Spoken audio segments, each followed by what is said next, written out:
আজকের গল্প বামা। লেখক বিভূতিভূষণ বন্দ্যোপাধ্যায়। আমার যখন 22-24 বছর বয়স, তখন নানা দেশ বেড়ানোর একটা কাজ জুটে গেল আমার অদৃষ্টে। তখন আমি দৈব ওষুধের মাদুলি বিক্রি করে বেড়াতুম। চুঁচড়োর শচীশ কবিরাজের তরফ থেকে মাইনে ও রাহা খরচ পেতুম। অল্প বয়সের প্রথম চাকরি খুব উৎসাহের সঙ্গেই করতুম। আমাকে কাপড় চোপড় পরতে হতো সাধু ও সাত্ত্বিক বামুনের মতো। ওটা ছিল ব্যবসায়ের অঙ্গ। গিরিমাটির রঙে ছোপানো কাপড় পরনে, পায়ে ক্যাম্বিসের জুতো, গলায় মালা, হাতে থাকতো একটা ক্যাম্বিসের ব্যাগ, তারই মধ্যে মাদুলি ও অন্যান্য ওষুধ থাকত। বছর তিনেক সেই চাকরি করি। তারপর শরীরে সইল না বলে ছেড়ে দিল। একবার যাচ্ছি বর্ধমান জেলার মেমারি স্টেশন থেকে মাখমপুর বলে একটা গ্রামে। এটা মাদুলি বিক্রির জন্য নয়, মাখমপুরের শচীশ কবিরাজের শ্বশুরের বাড়ি। সেখানকার জমিজমার ওয়ারিশান দাঁড়িয়েছিলেন শচীশবাবু। শ্বশুরের ছেলেপুলে না থাকায় আমাকে পাঠিয়েছিলেন পৌষ কিস্তির সময় জমিজমার খাজনা যতটা পারি আদায় করে আনতে। কিন্তু তা হলেও পরনে আমার গেরুয়া কাপড়, হাতে মাদুলি ও ওষুধ ভরা ক্যাম্বিসের ব্যাগ সবই ছিল। যদি পথে ঘাটে কিছু বিক্রি হয়ে যায়, কমিশনটা তো আমি পাবো। কখনো ও অঞ্চলে যাইনি। মেমারি স্টেশনে নেমে বেলা 2টোর সময় হাঁটছি তো হেঁটেই চলেছি, পথ আর ফুরোয় না। এক জায়গায় একটা ছোট বাজার পড়ল, সেখানে কিছু খেয়ে নিয়ে আবার পথ হাঁটি। গ্রামে গ্রামে ওষুধ বিক্রি করে বেশ কিছু রোজগারও করা গেল। দেরিও হলো বিশেষ করে সেই জন্যই। আরও একটা বাজার পড়ল, সেখানে দোকানদারদের কাছে শুনলুম আমার গন্তব্যস্থানে পৌঁছতে অন্তত রাত 9টা বাজবে। কিন্তু সকলেই বললে, সন্ধ্যের পর আর গিয়ে পথ হাঁটবেন না ঠাকুরমশাই, এইসব দেশে ফাঁসুরে ডাকাতের বড্ড ভয়। বিদেশি দেখলে তারা মেরে ধরে যথা সর্বস্ব কেড়ে নেয়। প্রায় বনের ধারে বড় বড় মাঠের মধ্যে ঘাপটি মেরে বসে থাকে। সাবধান, একটা দিঘি পড়বে মাঠের মধ্যে ক্রোশ 3 দূরে। জায়গাটা কিন্তু একেবারে ভালো নয়। বড় বড় মাঠের ওপর দিয়ে রাস্তা। সন্ধ্যা প্রায় হয়। এমন সময় দূরে একটা তালগাছ ঘেরা দিঘি দেখা গেল বটে। আমার বুকটা কেমন ঢিপ ঢিপ করে উঠল। দিঘির ওপাশে সঞ্জয়পুর বলে একটা গ্রাম। সেখানেই রাত্রের জন্য আশ্রয় নেওয়ার কথা বাজারে বলে দিয়েছিল। কিন্তু সন্ধ্যা তো হয়ে গেল তালদিঘির এদিকেই। অন্ধকার হবারও আর দেরি নেই। কোথায় বা সঞ্জয়পুর, কোথায় বা কি? মনে মনে ভারী ভয় হলো। কি করি এখন? সঙ্গে মাদুলি ও ওষুধ বিক্রির দরুন বেশ কিছু টাকা আছে। পরক্ষণেই ভাবলাম, কিছু না পারি দৌড়তে তো পারবো, না হয় ব্যাগটাই যাবে, প্রাণ তো বাঁচবে। ভয়ে ভয়ে দিঘির কাছাকাছি তো এলুম। বড় সেকেলে দিঘি, খুব উঁচু পাড়। পাড়ের দুধারে বড় বড় তালগাছের সারি, তার ধার দিয়ে রাস্তা। দিঘির পাড়ে কিন্তু লোকজনের সম্পর্ক নেই। যে ভয় করেছিলুম, দেখলুম সবই ভুয়ো। মানুষ মিথ্যে যে কেন এমন ভয় দেখায়। প্রকাণ্ড দিঘিটার পার ঘুরে যেমন তালবনের সারি ও দিঘির উঁচু পারকে পেছনে ফেলেছি, সামনেই দেখি ফাঁকা মাঠের মধ্যে দূরে একটা গ্রাম লি লি করছে। নিশ্চয় ওটা সেই সঞ্জয়পুর। যাক বাবা, বাঁচা গেল। কি ভয়টাই দেখিয়েছিল লোকে। দিব্যি ফাঁকা মাঠ, কাছে লোকের বসতি, গায়ের গরু বাছুর চড়ছে মাঠে। কেন এ সময় বিপদ থাকবে এই জায়গায়? আমি এইরকম ভাবছি, এমন সময় তালপুকুরের ওদিকের পাড়ের আড়ালে যে পথটা, সেই পথ বেয়ে একজন বৃদ্ধকে আমার দিকে আসতে দেখলুম। বৃদ্ধ বেশ বলিষ্ঠ গড়নের, এই বয়সেও মাংসপেশি বেশ সবল, গলায় রুদ্রাক্ষের মালা, হাতে ছোট একটি লাঠি। বৃদ্ধ আমায় বললে, ঠাকুরমশাই কোথায় যাবেন? যাব মাখমপুর। মাখমপুর? সে যে এখনো 3 ক্রোশ পথ। কাদের বাড়ি যাবেন? শচীশ কবিরাজের বাড়ি। ও, ঠাকুরমশাই কি তবে কবিরাজ মশাইয়ের গোমস্তা? গোমস্তা নই, তবে যাচ্ছি জমি জমার কাজেই বটে। এই অঞ্চলে আর কাউকে চেনেন নাকি? মশাইয়ের নিজের বাড়ি কোথায়? আমি এদিকে কখনো আসিনি, কাউকে চিনিও না। মাখমপুরেও প্রথমবার যাচ্ছি। সেখানে কেউ চেনে আপনাকে? না, ওখানে কে চিনবে? আমার এই কথায় আমার যেন মনে হলো বুড়ো একটু কি ভাবলে।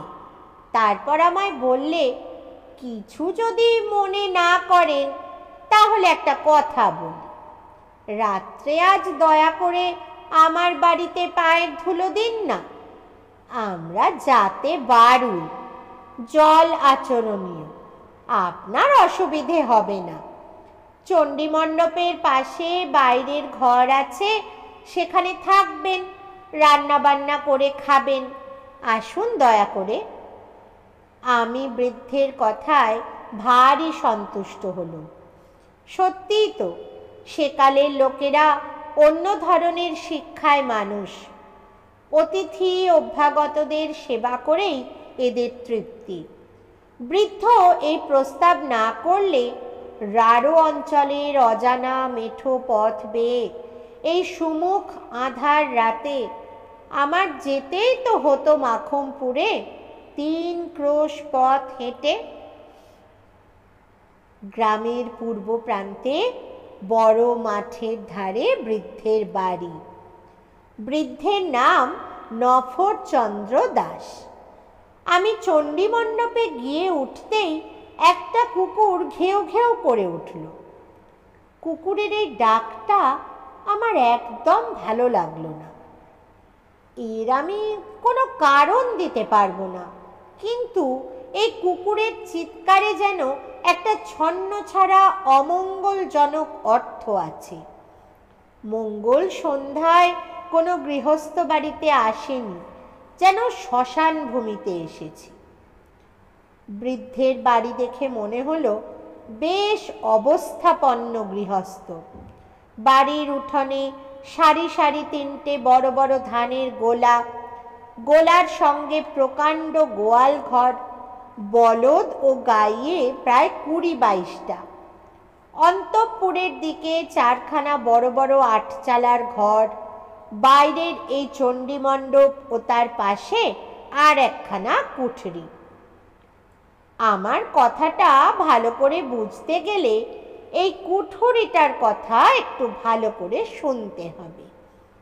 কুঠুরিটাকে চণ্ডী মণ্ডপ সংলগ্ন একটা কামরাও বলা যায়, কারণ একটা সরু রোয়াকের দ্বারা চণ্ডী মণ্ডপের পেছন দিকের সঙ্গে এটি যুক্ত। অথচ দোর বন্ধ করে দিলে বাইরের বাড়ির সঙ্গে এর কোনো সম্পর্ক থাকে না। আমায় বাসা দেওয়া হলো এই কুঠুরিতে। কুঠুরির এক পাশে ছোট একটা চালা, সেখানে আমার রান্নার আয়োজন করে দিয়েছে। হাত মুখ ধুয়ে সুস্থ হয়ে আমি বিশ্রাম করছি।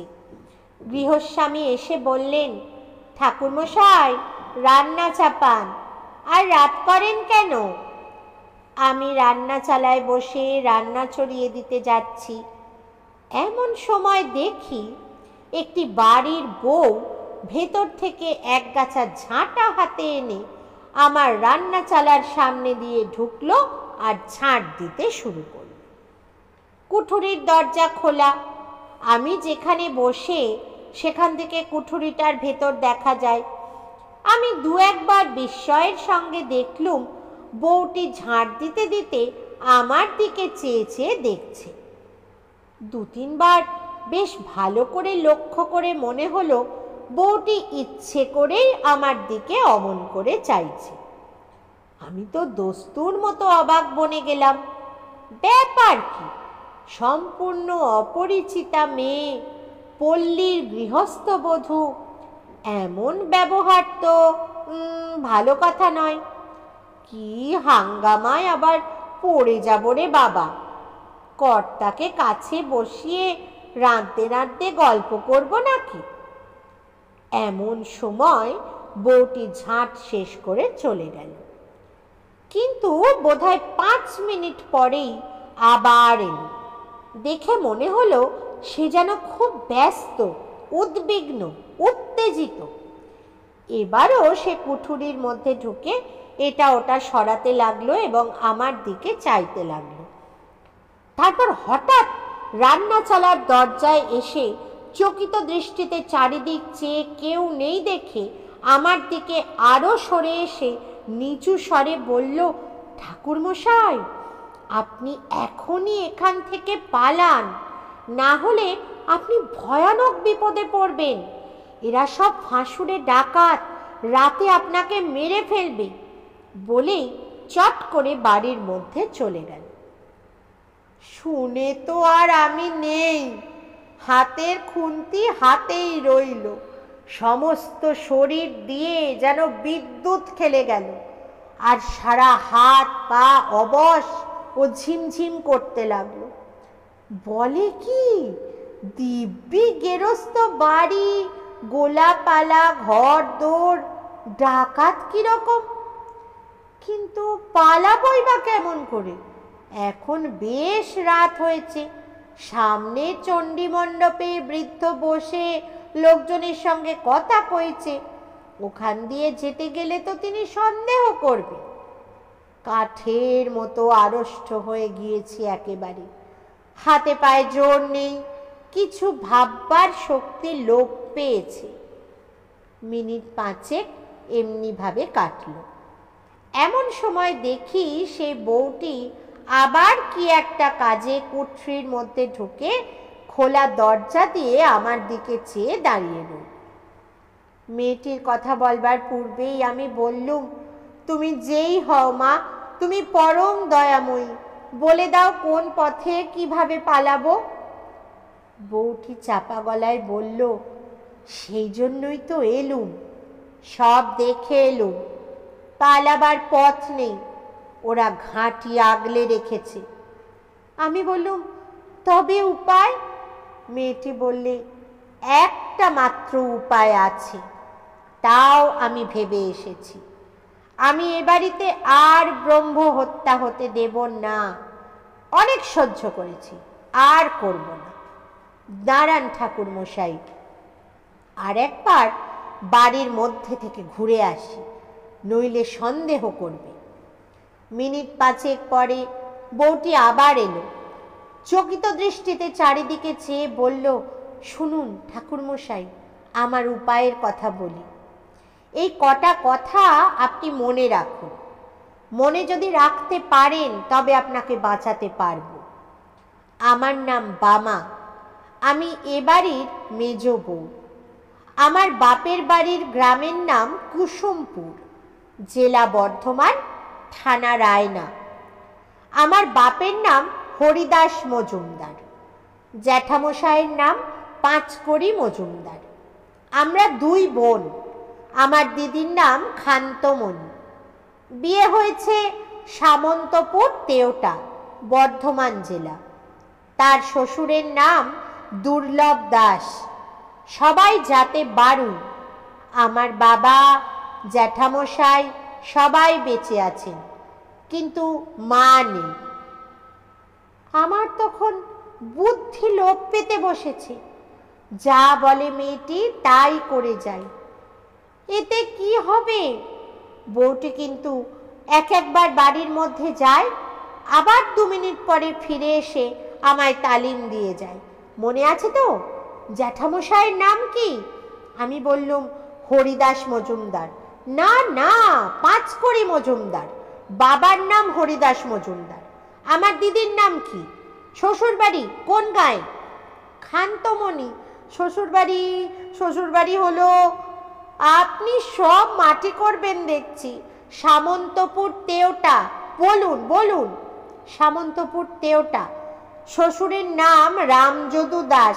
না না না না, রামযদু না, দুর্লভ রাম দাস। অবশেষে 10 মিনিট পরে আমার কাছে সবটা বেশ পরিষ্কার হয়ে এলো। বউটি বলল, রান্না খাওয়া করে নিন ঠাকুরমশাই, কোনো ভয় করবেন না। আমার বাপের বাড়ির নামধাম যখন জানা হয়ে গেছে, তখন আপনাকে আমি বাঁচাতে পেরেছি। এখন শুনুন, খাওয়া দাওয়ার পরেই আমার শ্বশুরমশাইয়ের কাছে আমার বাপের বাড়ির পরিচয় দিয়ে বলবেন আপনি তাদের গুরু বংশ। আমার নাম বলে জিজ্ঞাসা করবেন আমার বিয়ে হয়েছে কোথায় জানো নাকি? খবরদার, গলা যেন না কাঁপে, কোনো রকম সন্দেহ যেন না হয়। আমি চললুম, আবার আসবো আপনি শ্বশুরকে বলবার পরে। কিন্তু দেরি করবেন না ঠাকুরমশাই, বিপদ কখন হয় বলা তো যায় না। রান্না খাওয়া শেষ না করলে ওরা সন্দেহ করতে পারে, তাই রান্না খাওয়া করতেই হলো। রাত্রের অন্ধকার তখন বেশ ঘন হয়ে এসেছে। রাত আন্দাজ 10টার কম নয়। আহারাদির পর নিজের কুঠুরিতে বসেছি, আর আমার মনে হচ্ছে এ বাড়ির সবাই যেন খাঁড়ায় আর রাম দাঁতে শান দিচ্ছে আমার গলাটি কাটবার জন্য। এই সময় গৃহস্বামী স্বয়ং আমার জন্য পান নিয়ে এলেন। বললেন, কি ঠাকুরমশাই, আহারাদি হলো? এখন দিব্যি করে শুয়ে পড়ুন, মশারিটা আমি টাঙিয়ে দিয়ে যাচ্ছি, রাত হয়েছে, আর দেরি করবেন না। আমি বললুম, হ্যাঁ, কিন্তু একটা কথা ছিল। আমাদের এক মন্ত্র শিষ্য, বাড়ি কুসুমপুর, থানা রায়না, নাম পাঁচকড়ি, হরিদাস মজুমদার, তার একটি মেয়ের নাম বামা। এই দিকেই কোথায় যেন বিয়ে হয়েছে। তারাও যাতে তোমাদের বারুই কিনা, তাই হয়তো চিনলেও চিনতে পারো। মেয়েটির জ্যাঠা দুর্লভ রাম পাঁচকড়ি আমায় বলে দিয়েছিল মেয়েটির শ্বশুর বাড়ি খোঁজ করে একবার সেখানে যেতে। তা যখন এলুমি এ দেশে। আমার কথা শুনে বৃদ্ধ কেমন যেন হয়ে গেল।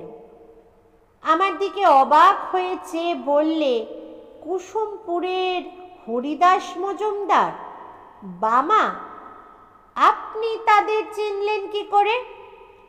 বামার কথা স্মরণ করে গলা না কাঁপিয়ে দৃঢ় স্বরে বললুম, আমি যে তাদের গুরু বংশ, আমার বাবার ওরা মন্ত্র শিষ্য কিনা, তাই।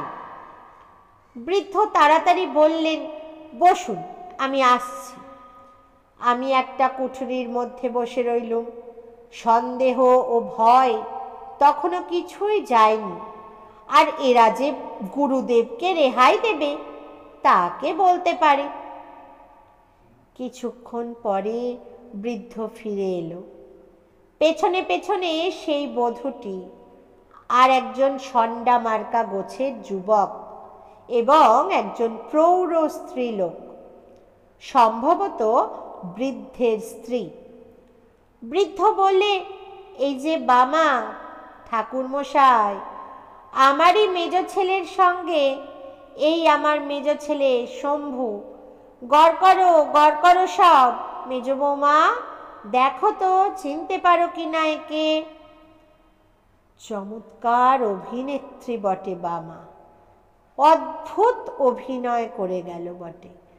ঘোমটা খুলে হাসি মুখে সে আমার পায়ের ধুলো নিয়ে প্রণাম করলে গলায় আঁচল দিয়ে। জীবনদাত্রী দয়াময়ী বামা, আমার চোখে প্রায় জল এসে পড়ল। তারপর সে রাত্রি তো কেটে গেল। খাবার জল দেবার ছুতো করে এসে বামা আমায় আশ্বাস দিয়ে গেল, বলল, বিপদ কেটে গিয়েছে ঠাকুরমশাই, তবে আমার চোখে না পড়লে সর্বনাশ হতো। ভিটেতে ব্রহ্ম হত্যে হতো। অনেক হয়েছে, এই কুঠুরিতে, এই বিছানায়, এই মেঝেতে অনেক লাশ পোঁতা। আমার মনের অবস্থা তখন আর বলবার নয়। বললুম, পুলিশ কি গাঁয়ের লোক কিছু কি টের পায় না, কিছু কি বলে না? কে কি বলবে? এ ফাঁসুড়ে ডাকাতের গাঁ, এখানে সবাই এরকম। আগে জানলে কি বাবা এখানে আমার বিয়ে দিতেন?